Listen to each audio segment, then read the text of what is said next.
Maehekk Gangwaanii. What do you do when you need your space? You isolate yourself in a place where there is complete silence.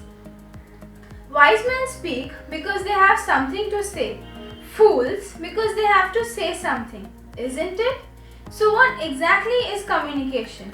Communication is the impart and exchange of information by speaking, writing or through any other medium.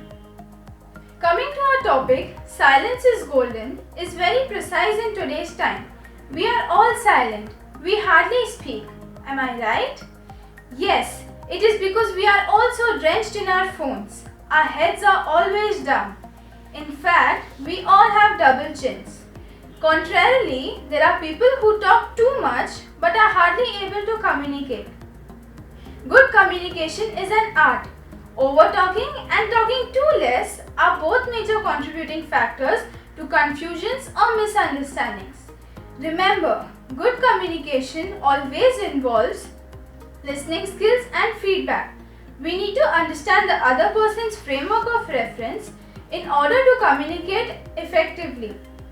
We also need to pick up on many non-verbal cues such as the body language, facial expressions, tone of voice as well as the feel of the conversation. Becoming a skilled communicator has a positive impact on our personal and social interactions and growth. By analyzing our communication skills, we identify our strengths and weaknesses and develop ideas on how to improvise on the same to become a more knowledgeable and skilled communicator.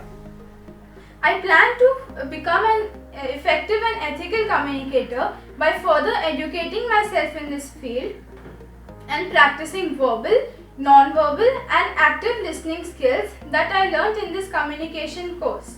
Thank you.